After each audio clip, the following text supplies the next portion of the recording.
শিক্ষার্থী বন্ধুরা, আমরা গতকাল পাঠে জেনেছি পানিবাহিত রোগ কি। আজকে আমরা আলোচনা করব এই পানিবাহিত রোগ আমাদের শরীরে কিভাবে প্রবেশ করে বা কি কি সমস্যার সৃষ্টি করবে। চলো আমরা যাই পাঠে। পানিবাহিত রোগের বিস্তার। প্রিয় শিক্ষার্থী বন্ধুরা, গত পাঠে আমরা যে চিত্রটি দেখেছিলাম, চলো তো আমরা চিত্রটি আবার একটু দেখে নিই। চিত্রটি আমরা আবার দেখতে পাচ্ছি।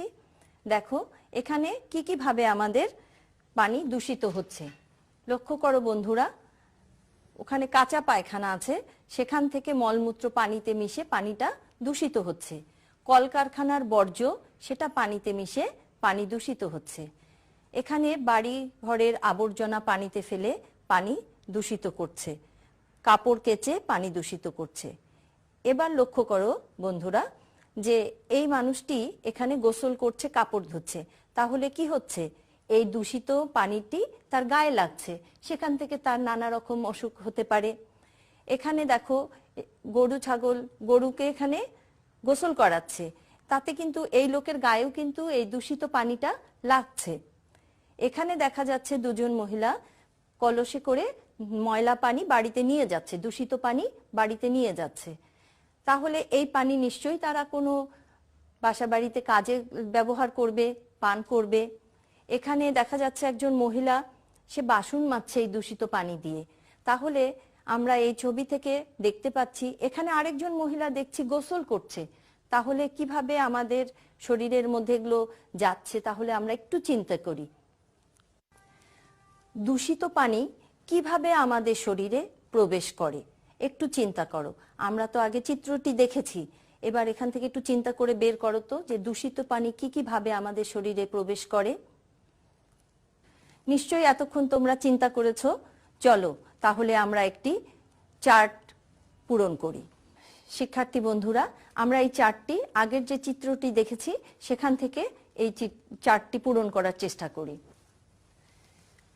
যদি পানিতে আবর্জনা ফেলা হয় তাহলে কি হয়, পানি দূষিত হয়ে যায়, তাই না? এরপরে দেখি সেই পানি যদি আমরা রান্নাবান্নার কাজে ব্যবহার করি তাহলে দূষিত পানিটা আমরা কি করছি, রান্নাবান্নার কাজে যদি ব্যবহার করি তাহলে সেটা কি ঠিক হচ্ছে? দেখি তো তারপরে কি হয়। সেই পানি দিয়ে আমরা কি করছি, যে রান্নাবান্না করার পর আমরা সেই খাবারটা যদি গ্রহণ করি তাহলে এইভাবে আমাদের শরীরে প্রবেশ করে। মলমূত্র ত্যাগ ও গৃহস্থলীর কাজে ব্যবহার করলে, যদি পানির পাশে কোনো কেউ কাঁচা পায়খানা থাকে সেখানে মলমূত্র ত্যাগ করে, সেই পানি নিয়ে এসে যদি গৃহস্থলীর কাজে ব্যবহার করা হয় তাহলে কিভাবে আমাদের শরীরে প্রবেশ করে। সেই পানি যদি বাড়িতে সংগ্রহ করে রাখা হয় ব্যবহারের জন্য, সেই পানি পান করলে আমাদের শরীরে প্রবেশ করবে দূষিত পানি।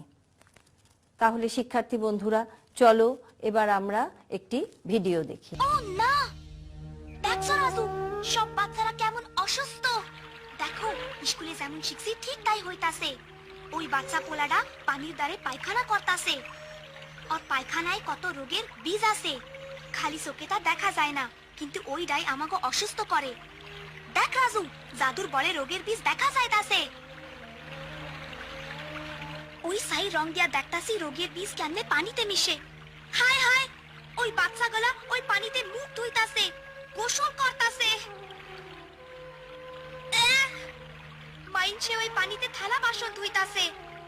ওই ময়লা পানি পেটে গেলে অগো খারাপ রোগ হইব।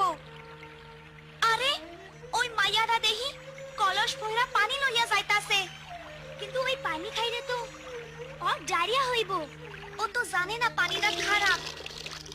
ওই পানি দেখতে ময়লা না, দেখ বাড়ির সবাই ওই পানি খাইতাছে। এই জন্যই এই গ্রামের এত লোকের অসুখ। তাহলে বন্ধুরা আমরা কি দেখলাম, মিনা রাজুও আমরা যে আগে ছবিটা দেখেছিলাম আমাদের পাঠ্য বইয়ে তার সাথে মিল আছে না? মিনা রাজুও আমাদেরকে দেখিয়ে দিল কিভাবে দূষিত হচ্ছে পানি এবং সেই দূষিত পানি আমাদের কিভাবে আমরা ব্যবহার করছি, কিভাবে আমরা অসুস্থ হয়ে পড়ছি। তাহলে শিক্ষার্থী বন্ধুরা, আমরা আমাদের বিজ্ঞান বইয়ের 37 পৃষ্ঠার এই ছবিটি একটু দেখি। দেখো এখানে একটি মেয়ে কি করছে, বাথরুম থেকে বেরোচ্ছে, তার মানে সে এখানে মলমূত্র ত্যাগ করেছে, সেটা কি হচ্ছে, পানিতে মিশে যাচ্ছে, তাই না?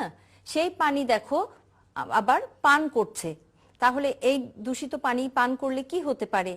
আবার দেখো, এই দূষিত পানি যদি আমরা সেটা দিয়ে হাত ধুই, দাঁত মাজি, ঘরের কাজ করি, তাহলে কি হবে? এবং এই দূষিত পানি কি করা হচ্ছে? সেটা দিয়ে খাবার বানানো হচ্ছে। খাবার বানানোর পর সেই খাবারটা আমরা গ্রহণ করছি, তারপরে কি হচ্ছে দেখো, সে অসুস্থ হয়ে পড়ছে, তাই না? তাহলে আমাদের কি দূষিত পানি, কিভাবে আমাদের পানিগুলো দূষিত হচ্ছে, সেই দূষিত পানি আমাদের শরীরে কিভাবে প্রবেশ করছে এবং প্রবেশ করার পর কি সমস্যা হচ্ছে? নানা রকম শরীরে চর্মরোগ দেখা দিচ্ছে, পেটের ব্যথা, আমাশয়, কলেরা, ডায়রিয়া, এই সমস্ত রোগে আমাদের ভুগতে হচ্ছে, তাই না? তাহলে বন্ধুরা, আমাদের 37 পৃষ্ঠায় যে সারসংক্ষেপটা আছে, আমরা এটা একবার একটু দেখি। মানুষ বা প্রাণীর মলমূত্র দ্বারা অনেক সময় পানি দূষিত হয়। মলমূত্রে রয়েছে কি? জীবাণু, যেমন ব্যাকটেরিয়া। দৈনন্দিন কাজে যেমন পান করা, খাবার রান্না করা, গোসল করা, ধোয়া মোছা বা দাঁত ব্রাশ করার সময় আমরা পানি ব্যবহার করি। তাহলে আমরা কিন্তু সারাদিন অনেক কাজে পানি ব্যবহার করি। সেই পানিটা যদি আমাদের নিরাপদ না হয়, বিশুদ্ধ না হয়, তাহলে আমাদের জন্য কিন্তু অনেক স্বাস্থ্যের জন্য ক্ষতি। এসব কাজে দূষিত পানি ব্যবহার করলে আমরা পানিবাহিত রোগে আক্রান্ত হব, যে বিষয়টা নিয়ে আজকে আমরা আলোচনা করছি। তাহলে যে সমস্ত কাজে আমরা পানি ব্যবহার করি, সেই পানি অবশ্যই অবশ্যই নিরাপদ হতে হবে, বিশুদ্ধ হতে হবে। তাহলে এই যে সমস্ত রোগের কথা আমরা আলোচনা করলাম, কলেরা, ডায়রিয়া, আমাশয়, টাইফয়েড, জন্ডিস, এগুলো কিন্তু খুব দ্রুত আমাদের মধ্যে ছড়িয়ে পড়ে। তাহলে শিক্ষার্থী বন্ধুরা, আমরা কিন্তু অনেকগুলো তথ্য পেয়ে গেলাম যে পানি কিভাবে দূষিত হচ্ছে, সেই পানি কিভাবে আমাদের শরীরে প্রবেশ করছে। চলো তাহলে একটা মিলকরণ করে ফেলি আমরা। প্রথমে কি আছে দেখো, পানিবাহিত রোগ। তাহলে আমরা চিত্রের মাধ্যমে, ভিডিওর মাধ্যমে তো পানিবাহিত রোগ কি কি হতে পারে জেনেছি। আমাশয়, টাইফয়েড, কলেরা, জন্ডিস, তাই না বন্ধুরা? তাহলে দেখি তো ডান পাশে আমাদের এরকম কোনো আছে কিনা লেখা। প্রথমে আছে পানিতে মলমূত্র ত্যাগ করলে। প্রিয় শিক্ষার্থী, এটা কি কোনো রোগ বলো? না। এবার খ নাম্বারটা পড়ি, দূষিত পানির মাধ্যমে। তাহলে এটাও তো রোগ না, তাই না? আচ্ছা, পরেরটায় যাই, কলেরা, ডায়রিয়া। কি বন্ধুরা, এটা কি রোগ না? তোমরা তো বুঝতে পেরেছো যে এটা পানিবাহিত রোগ। তাহলে আমরা এটা মিল করতে পারি, তাই না? এরপরে আসো, 2 নম্বরে আছে পানি দূষিত হয়। তাহলে আমরা কিন্তু ইতিমধ্যে সারসংক্ষেপ পড়ে, বইটি পড়ে, ছবি দেখে, ভিডিও দেখে কিন্তু বুঝতে পেরেছি। তাহলে চলো তো আমরা দেখি যে এরকম কিছু আছে কিনা, পানি কিভাবে দূষিত হয়। আচ্ছা, এবার আমরা একটু নিচ থেকে পড়ে আসি। নিরাপদ পানি পান করলে। নিরাপদ পানি পান করলে কি পানি দূষিত হয়? হয় না। এবার দেখি তার উপরেরটা, পানি দূষণ রোধ করতে পারি। এটাও কিন্তু পানি দূষিত হয় না এভাবে। কলেরা, এটা তো আমাদের হয়ে গেছে। এবার খ নাম্বারটা দেখি, দূষিত পানির মাধ্যমে। এটা কি হবে? না, এটাও হবে না। এবার শেষেরটা দেখি, পানিতে মলমূত্র ত্যাগ করলে। তাহলে পানি দূষিত হয়, আমরা কিন্তু এটা আমরা ছবিতেও দেখেছি, ভিডিওতেও দেখেছি, তাই না বন্ধুরা? তাহলে পানি দূষিত হয় পানিতে মলমূত্র ত্যাগ করলে। তাহলে চলো আমরা এটা মিল করে ফেলি। তাহলে হয়ে গেল আমাদের দুটো। এবার 3 নম্বরে আসি, আমরা নিজেরা কি করতে পারি একটু দেখি। যেহেতু ক নাম্বারটা আমাদের হয়ে গেছে, তাহলে ওটা আর দেখার দরকার নেই। দূষিত পানির মাধ্যমে আমরা নিজেরাই রোধ করতে পারি বা আমরা নিজেরাই করতে পারি দূষিত পানির মাধ্যমে। না, এটা তো হবে না। তাহলে এটাও হয়ে গেছে। এবার এটা দেখি আমরা, পানি দূষণ রোধ করতে পারি। রোধ করা মানে তোমরা বুঝতে পারছো তো, রোধ করা মানে আটকানো, যাতে সেটা না হয়। তাহলে আমরা নিজেরাই করতে পারি পানি দূষণ কি করতে পারি, রোধ করতে পারি। আমরা যদি জলাশয়ের পাশে কাঁচা পায়খানা তৈরি না করি, বাসন কোসন না মাজি, গবাদি পশু গোসল না করাই, আমরা যদি সেখানে আবর্জনা না ফেলি, তাহলে কি পানি দূষিত হবে বলো? হবে না। তাহলে আমরা নিজেরাই পানি দূষণ রোধ করতে পারি, তাই না? তাহলে এটার সাথে এটা মিলে যাবে। আর কি আছে, আমাদের শরীরে রোগ বিস্তার হয়। আমাদের শরীরে রোগ বিস্তার কিভাবে হয় দেখি নিচ থেকে। নিরাপদ পানি পান করলে, নিরাপদ পানি পান করলে কি আমাদের শরীরে রোগ বিস্তার হবে? তোমরা বলো, হবে না। তাহলে এটা কিন্তু হচ্ছে না। আর একটা কি আছে, আর আছে দূষিত পানির মাধ্যমে।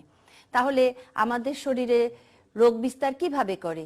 দূষিত পানির মাধ্যমে। তাহলে এইটার সাথে খ নাম্বারটা মিলে যাচ্ছে, তাই না বন্ধুরা? তাহলে আমরা আজকে কি শিখলাম, কি জানলাম বলো তো? যে পানিবাহিত রোগের বিস্তার কিভাবে হয়।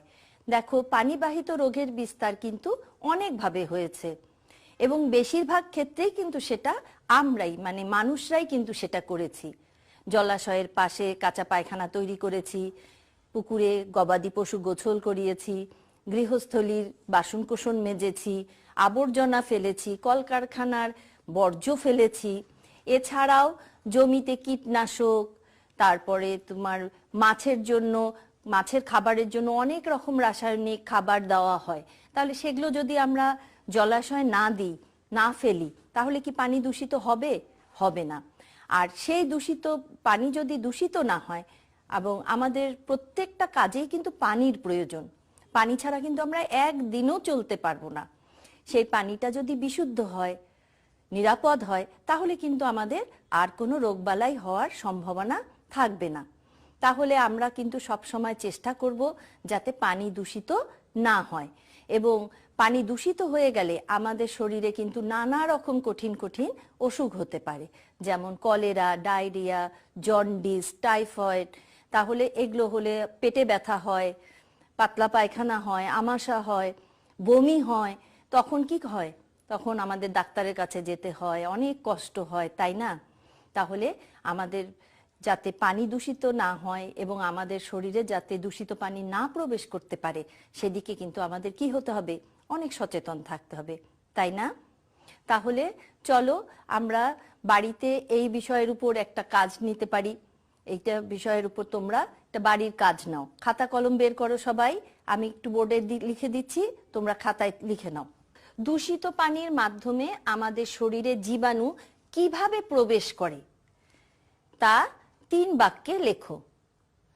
লিখে নাও খাতার মধ্যে সুন্দর করে, যে দূষিত পানির মাধ্যমে আমাদের শরীরে জীবাণু কিভাবে প্রবেশ করে তা 3টি বাক্যে কিন্তু লিখতে হবে। বেশি লেখার দরকার নেই, কমও লিখলে কিন্তু হবে না। ঠিক 3 বাক্যে সুন্দর করে লিখবে। হাতের লেখা যেন খুব সুন্দর হয়। আর স্কুল খুললে কিন্তু অবশ্যই তোমার শিক্ষককে এই বাড়ির কাজটি কিন্তু দেখাতে ভুলবে না। তো সবাই ভালো থাকবে, সবাইকে অসংখ্য ধন্যবাদ।